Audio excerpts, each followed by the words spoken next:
everyone. Welcome back to another episode of AWM Insights. It's your Power 3, 2 CPWAs, and a CFA. We are Eric, Brandon, and Justin. And at AWM, we are a community of athletes, founders, and investors on a journey to be the best in the world at what we do. And we believe that when it comes to your money and to your finances, you deserve the same. And so each week, on this podcast, we attempt to cut through the noise of what Wall Street is selling you to bring you the knowledge, the skills, and access you need to invest like a pro. And today, we're going to tackle a topic that every athlete knows very well of: focus on what you can control. But before we jump into that topic, let's recap what's been going on in the markets. We have had, once again, some exciting news going on across the crypto world, across the public markets, real estate, government, and leading off with Dogecoin. They attempted back on 420 to try and herd mentality the world to celebrate this specific day by buying up a bunch of Dogecoin and driving up the price, and it completely failed. So very interesting. We don't know what the end of that story is going to be, but we'll be talking about it, I'm sure, for the weeks to come. Goldman Sachs is indicating that the SPAC craze is done for now. So we'll see if that really comes to fruition. But the big news of the headlines is President Joe Biden has proposed higher capital gains tax on the ultra wealthy. So this was something that we saw in a potential proposal.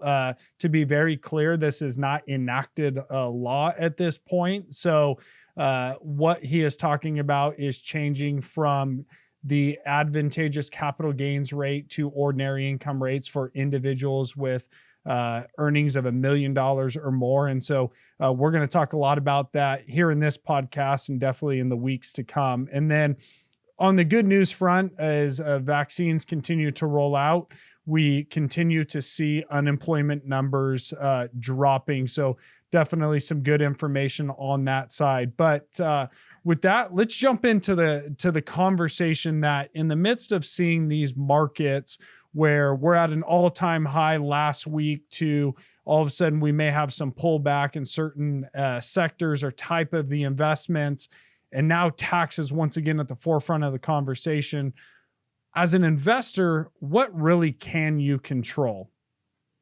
Yeah, well, certainly some people believe they can control the price of Dogecoin, right? Which it's fascinating to watch, to read through the Reddit threads and saying, "Hey, let's drive this thing to $1" for no reason at all, right? That is certainly not focusing on something you can control, in my opinion. And if you disagree, let's have a conversation. I'd love to debate that topic. You know. This is a foundational question or a foundational topic, really, for all investing, not just the way we invest.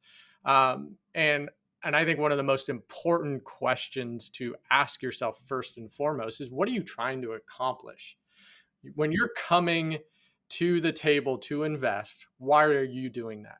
And this question should be applied, like you alluded to, Eric. If you're an athlete, focus on what you can control. In a game, focus on how you train outside of a game, right? Same thing in the business world. As a business leader, same idea. As a husband or a partner or just an individual, right? Like, don't get so consumed with things outside of your control. And so reverting back to this fundamental question of focusing on or what can I control, I think it ties into what am I looking to accomplish? In our world, what we are trying to really accomplish for our clients is to make sure their priorities, their outcomes are met. We're not necessarily looking to participate in the next Dogecoin phenomenon or GameStop, right? Let's just take these extreme examples as as a case in point. Or, maybe something a little bit more realistic. Tesla. We're not trying to find the next Tesla. That is a lopsided probability. The odds are not in our favor to do that. We truly, truly believe that, and time again, data has supported that belief. So what are we trying to accomplish ourselves is good returns consistently, and always taking into account an after-tax lens when we're talking about those returns. And just, tying it back to what's potentially on the table from Biden, that approach becomes ever more so valuable if tax rates go up, right? I think we talked last week, maybe the week before that. If you're not taking into account taxes, or it's kind of an afterthought, your returns suffer. And if all of a sudden you're paying higher taxes because you're successful and you've really excelled in your chosen arena, whether it be sports or founding a company or a business leader, et cetera, right? That your tax rates are probably going up. And guess what? The actual after-tax rate of return from tax-aware investing becomes even more powerful to you. So, I mean, that's, I think, the table stakes question. We're going to talk about a couple other aspects of, focusing on what you can control, but certainly thinking through that question, asking what you're trying to accomplish, and then really everything from there should tie back to that the answer to that question, right? I think that's, yeah, I was just going to say, I mean, I think that's a fascinating place to be because, you know, there's also a reality that this isn't easy. Focusing on what we can control, for instance, is staying disciplined. It's really setting on a path that says, hey, what are my outcomes? What is the consistent, reliable path to have success towards those outcomes? And we know, I mean, take the lottery, for example. All of us know that the lottery, intuitively, we all know this factually, that it's a tax on the poor, right? It's this hope that it's some outsized return, some pie in the sky thing may happen to me, and that's what's going to change my life. But if we do the math, if we were disciplined and instead of putting $20 towards the lotto ticket every week, we invested that and we did so in a diversified, disciplined way, that would change our lives potentially. But it's hard to look at these big events. It's hard to look at Dogecoin and be like, wow, that, if it would have hit $100, that's 100x. It was less than, or it hit $1, it was less than a penny in January. But if you take a step back, right, it's not based on anything. It's that illusion. All Dogecoin is a tax on, I'm not going to, well, I'll say it, stupidity, quite frankly, and not using your brain. Because, if you really looked at this and said, hey, I've got this money and I want to accomplish something, it's much more successful to go on a disciplined, quote unquote, boring approach, right? That's what's going to help propel you forward. But we get caught up in these things. And I think it's just good to always remember focusing on what you can control means taking a step back and looking at things objectively. And to build off of that, one of the things that we know in whatever endeavor you're in, whether it's investing, in business, and professional athletics, is part of focusing on what you can control is bringing awareness to what is success, right? What are the foundational principles that has led to people being the best of the best at what they do? And when it comes to investing, there are some questions you have to be able to ask, right? Is why are you investing in a given asset class, whether it's real estate, whether it's a technology company, whether it's crypto, whatever it is what is the expected return of the investment? And how did you arrive at those expectations? Do you even have a reason why you think something is going to be successful? It is a very important one.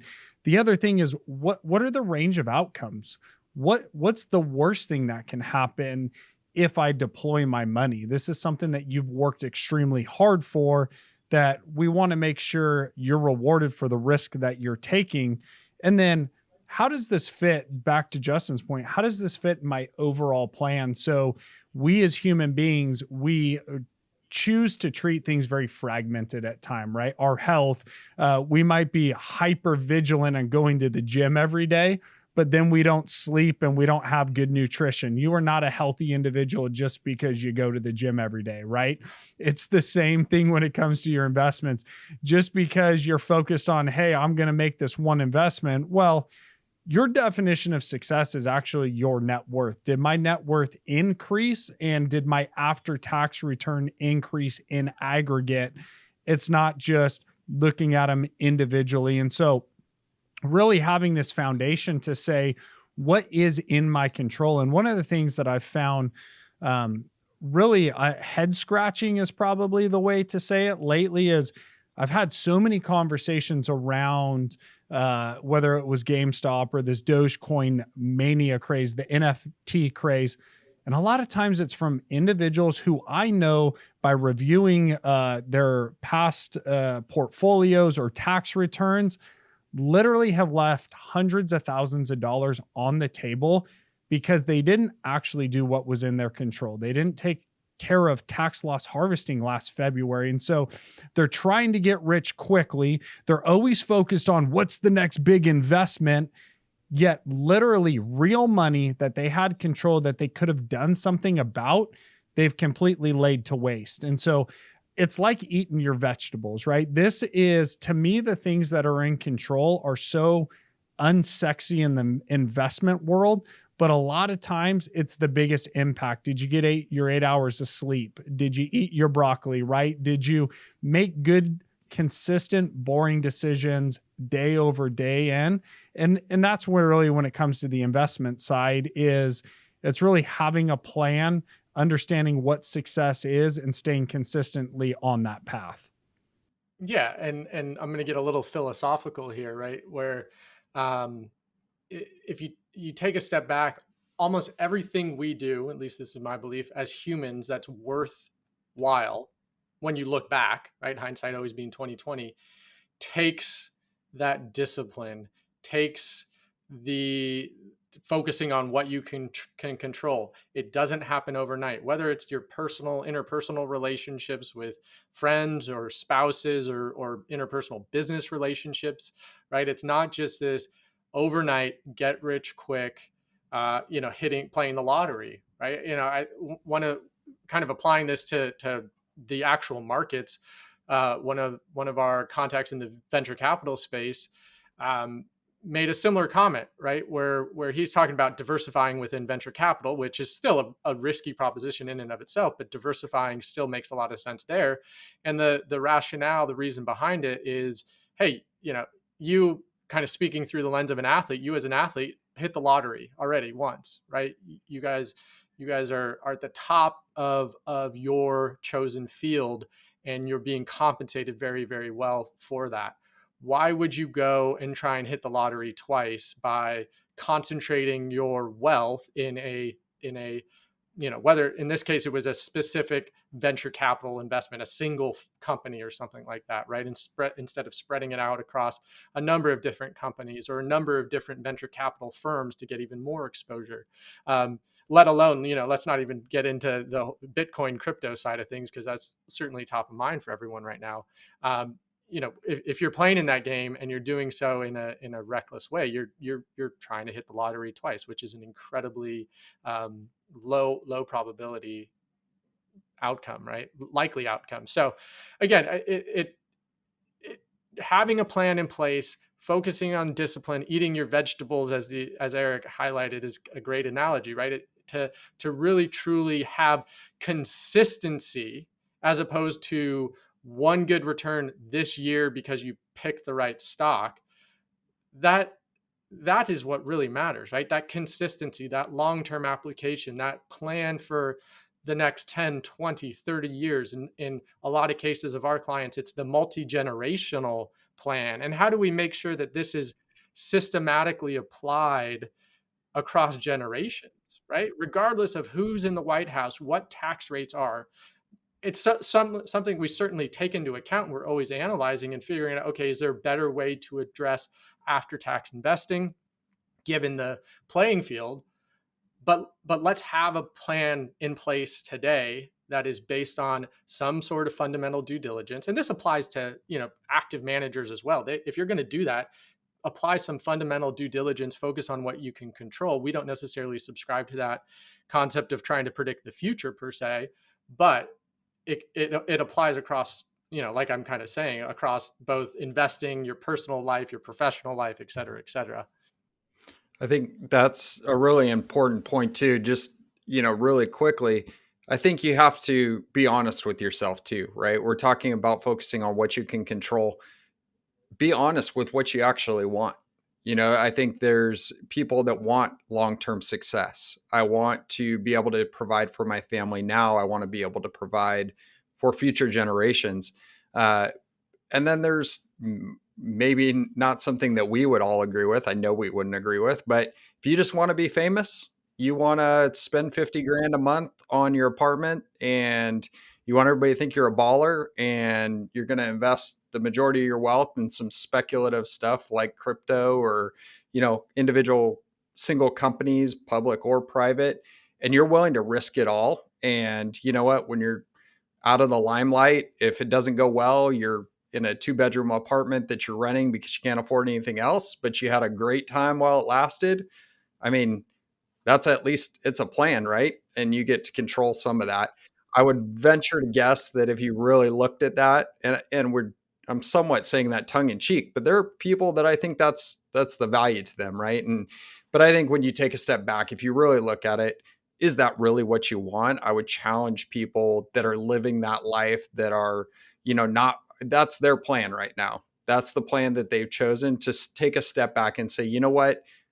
I want a different plan. I know I can do things to control the success of another plan. So let me think more strategically. Okay, let me look at the needs that I actually have and what plan actually goes into fitting that and making sure I have a successful outcome. And it's going to lead towards making sure, if we turn this directly to investments, making sure you have, a structure that exposes you to higher expected returns, that diversifies you globally, that manages for expenses and for taxes, and allows you to actually stay disciplined, because ultimately that's what creates generational wealth. We hear so many people talk about, I want generational wealth, I want generational wealth. And then they'll say, oh, by the way, I'm going to throw money in this speculative, this, whatever. Those don't align. Those aren't within your control. So it's turning back, understanding your plan, what you want, and then controlling for it. And to Brandon's point, I think the good news for those that are on this journey with us for multi-generational wealth, believe that money is a tool. It's a tool to have impact first on you as a person, then your family, and then hopefully the community and the world at large. There have been foundational principles that said this will lead to success if you consistently do this. If you rinse and repeat and you play the long game, you will actually outperform, right? And so if you head over to awminsights.com, we have been highlighting the last few weeks that you can download the 10 key principles to investing like a pro. This is something that the evidence, the data, all the academic research has shown. This is what leads to outperformance. So head over there, download it if you haven't done that. And of course, we'd love to hear from you if you have any specific questions. But before I close out, I just, there's one thing that I was taught by a mentor of mine a very long time ago is a lot of times we look at these outliers and we want to repeat their success. So it was the Kobe Bryant situation is, if I did everything exactly like Kobe, would I turn into one of the best basketball players to ever walk the planet? And the answer is probably no. But if I take a step back, if I look at macro trends and say, if I look at the best players in the NBA over 100 years, what are the shared foundational principles? And if I get to work and I do those things, which what you realize is a lot of effort and a lot of hard work, a lot of grit, a lot of determination, and making a lot of decisions that the herd mentality is not. It's saying, you know what, if I want abnormal, if I want different returns from the average, it means that I've got to make different decisions. And so if you play the long game, if you put skin in the game and you choose to do things a little bit differently than what everybody else is doing, you're going to benefit over the long term. And so it is no different when it comes to building your wealth. And so until next time, own your wealth, make an impact, and always be a pro.